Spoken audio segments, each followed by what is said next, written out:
Oi, gente. Então, livros lidos de março de 2025.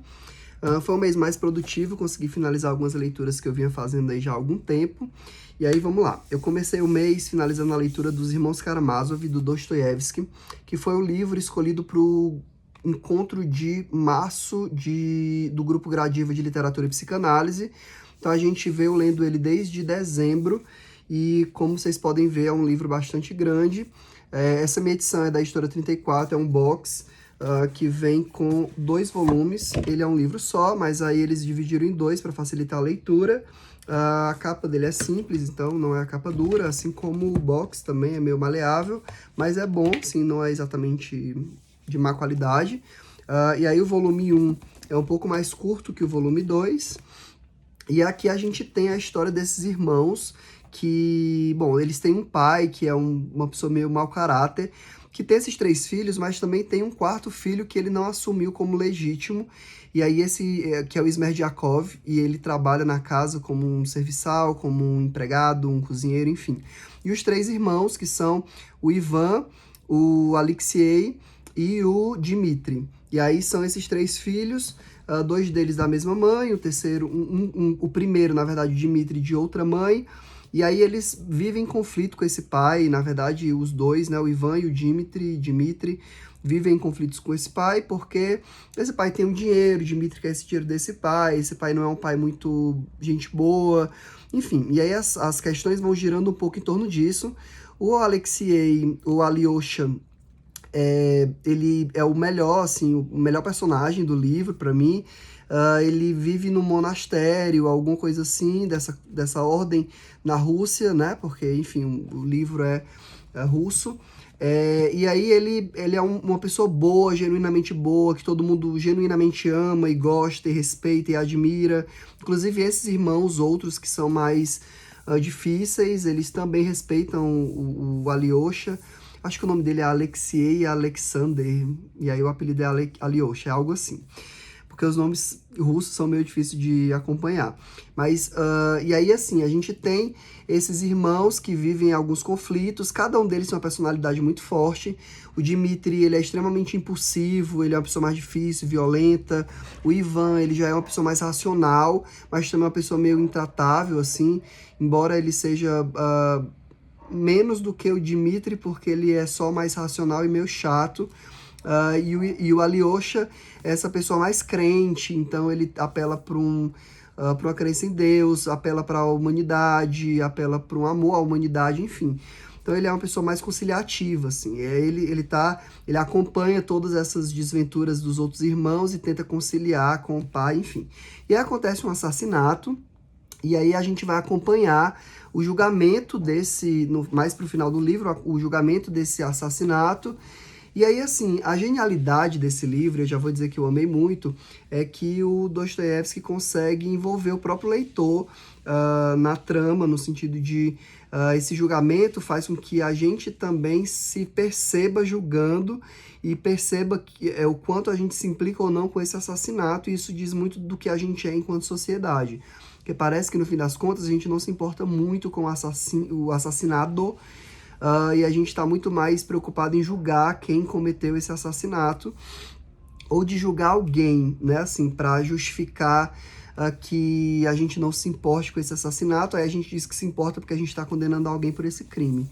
Enfim, o Dostoiévski cria os personagens de forma muito bem fechadinha, muito bem com o aprofundamento necessário para cada um deles. Então, ele não gasta essas mais de 1000 páginas de forma aleatória. Ele realmente está construindo os personagens, construindo uma trama bem amarrada. E, enfim, genial. A escrita do Dostoiévski não é tão complexa como a gente pode imaginar. O que é complexo, na verdade, é isso, desse aprofundamento que ele faz em relação à própria história e aos personagens.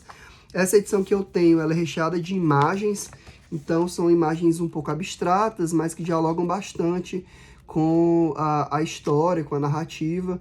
Então ela é interessante porque ela dá um respiro assim, para a leitura, já que são textos muito extensos, então tal hora elas dão uma certa aliviada.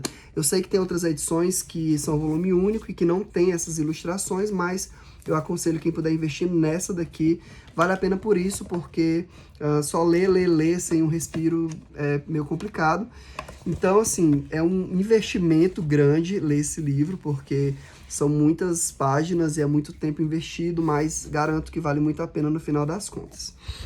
Depois eu li e finalizei a leitura, na verdade, do Histórias da Margem, Lésbicas, Gays e os Primeiros Psicanalistas, da Flávia Ripoll Martins, que eu estava lendo junto com o Celo, e a gente está lendo há um tempo já, e a gente se encontra semanalmente para ler juntos online e discutir. E aí foi uma leitura maravilhosa. O tema desse livro é a história da homossexualidade, especialmente a homossexualidade feminina, na história da institucionalização da psicanálise, que é o meu tema de mestrado, por isso eu me interessei por esse livro, mas eu digo que ela faz um trabalho mais aprofundado do que o meu. Tanto porque ela foca na questão da lesbianidade, quanto mesmo na parte homossexual masculina, acho que é uma pesquisa um pouco mais aprofundada e mais de fôlego do que a minha, porque aí ela vai resgatar os sexólogos e os pensamentos de cada um deles, e na minha dissertação eu me foco em alguns autores específicos da própria psicanálise. E ela vai mais, né? Ela vai além disso. Então, super recomendo esse livro para quem tiver interesse no assunto, e digo que vale a pena a leitura também. Assim, é um livro um pouco grande, ele é menor do que possa parecer, porque na verdade ele não tem nem 500 páginas, ele tem 430 mais ou menos, mas também é uma leitura de fôlego, porque exige que você se envolva um pouco com essa quantidade de autores e de teorias, enfim, mas é uma discussão bem interessante para quem se interessa por psicanálise. Depois eu finalizei a leitura do livro de memórias do Ney, que se chama Vira-Lata de Raça. É um livro que é aquele tipo de livro que o autor ele conta a sua história para alguém, uma série de entrevistas, e esse alguém ajuda a dar um desfecho literário para o livro. Tão interessante, tem um filme agora que vai sair em maio, que eu acho que é baseado no livro, pelo menos o trailer dá a entender que porque várias passagens e falas são literalmente iguais ao que tem, a como está no livro. E aí é um livro interessante para quem gosta do Ney, mas devo dizer que ele é um livro curto, ele tem muitas imagens, e eu vou dizer que o trato literário, eu sinto que também não é dos melhores, assim. Eu amo o Ney, que isso fique claro, mas o Ney era intérprete, né? Ele não era compositor, embora ele tenha escrito algumas composições. Então, não acho que a escrita seja o grande trunfo do Ney, né? Eu acho que ele tem uma capacidade de trazer à tona eventos que são importantes da história de vida dele. Então, nesse sentido, é uma biografia interessante. Eu não gosto de chamar de biografia, é um livro de memórias. Mas a escrita não é o grande destaque desse livro. E, como eu disse, ele é um pouco curto, então podia ser um pouco mais aprofundado. E às vezes ele é um pouco repetitivo, porque embora ele seja curto, às vezes o Ney fala a mesma coisa mais de uma vez, da mesma forma. E aí, é repetitivo, mas não é cansativo, porque o texto é curto. Mas acho que vale a pena para quem tem interesse no Ney, para quem gosta do Ney. Acho que quem vai assistir o filme podia ler essa biografia antes, para ter ouvido do próprio Ney, antes de ver na tela do cinema, através da interpretação de outras pessoas que adaptaram o roteiro. Então é isso, vale a pena. Depois eu finalizei a leitura do livro, e agora são só livros de psicanálise. Jacques Lacan e a questão da formação dos analistas, do Mustafa Safwan, é uma releitura para mim, eu já tinha lido esse livro. Ele é dividido em 3 partes, numa primeira parte antes do Lacan, e aí ele vai pensar um pouco o processo de institucionalização da psicanálise, através da IPA, com o Freud ainda vivo, a questão de que a doença do Freud desencadeia aí um aceleramento na tentativa de formalizar a formação do analista, os critérios de formação, justamente para que isso seja construído com o Freud ainda vivo. Depois, o próprio Lacan, né, como é que a participação do Lacan nesse processo, como é a participação do Lacan nesse processo, inicialmente numa vinculação com a IPA e numa tentativa de formalizar mesmo a sua formação, e aí ele é excomungado da IPA, como ele gosta de chamar, e isso está lá no início do seminário 11, a abertura já é sobre isso, né, sobre essa excomunhão, e aí a tentativa do Lacan de criar escolas desvinculadas da IPA e que tivessem alguns critérios como passe, né, como a tentativa de formalizar essa formação do analista, e um capítulo 3º, que é muito curto, onde o autor vai tentar sistematizar alguns critérios interessantes para a formação do analista. Então, um livro também curto, bem complexo, assim, o Mustafa Safwan, ele não ameniza algumas discussões teóricas, então ele traz, e você que lide, assim, no sentido de... ele fala da questão do desejo do analista, por exemplo, mas ele não aprofunda no sentido de tentar explicar para o leitor. Ele cita para mostrar de como aquilo faz parte desse processo, mas fica a cargo do próprio leitor buscar isso fora, né? Então, nesse sentido, é um livro teórico que diz um pouco da própria transmissão da psicanálise, que não visa aí tapar nenhum buraco de falta nesse saber, mas transmitir algo de um saber teórico acerca desse processo de formação dos analistas. Então, é um livro essencial para quem tem interesse em estudar a questão da formação do analista. Depois, O Inconsciente, Onde Mora o Desejo, do Daniel Omar Pérez. Gente, esse livrinho é um livro da coleção Para Ler Freud, da editora Civilização Brasileira. Deixa eu confirmar, isso mesmo. De 2021, pelo menos essa edição que eu tenho aqui. E olha, eu acho que ele é de 2012, mas essa edição é de 2021. É algo assim. Gente, esse livro, essa coleção, na verdade, ela é temática. E aí, ou ela pega um tema e discute aprofundadamente, mas de forma introdutória, digamos assim, ou ela pega um texto do Freud e se debruça sobre ele. É o caso desse aqui. Só que eu vou dizer que esse aqui faz os dois.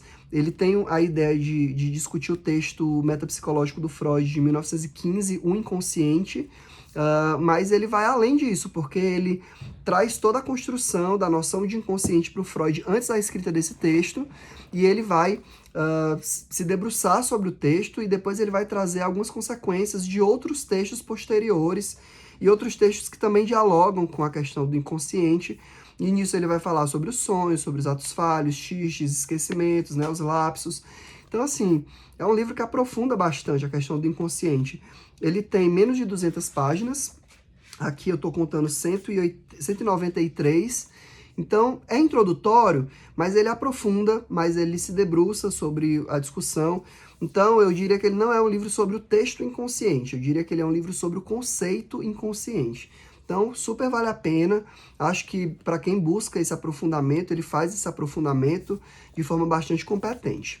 Por fim, eu li esse livro que não está aqui comigo, então vou deixar aqui a imagem dele, porque eu emprestei ele para uma aluna, que é o Superego, nessa coleção também, que é Conceitos da Psicanálise, que é uma coleção que visa, de fato, também fazer uma introdução a alguns temas, mas eu vou dizer que esse daqui foi o primeiro que eu li da coleção e também é super competente no que ele se propõe, que é pensar a questão do superego, porque eu acho que, embora ele seja super curto, ele realmente é muito curto, ele poderia ser só um artigo, ele traz tudo o que é necessário para que a gente compreenda a questão do superego, né? Então, super indico, acho que ele não vai ser sobre a segunda tópica como um todo, ele de fato vai ser só sobre o superego, mas as questões relacionadas ao superego estão lá.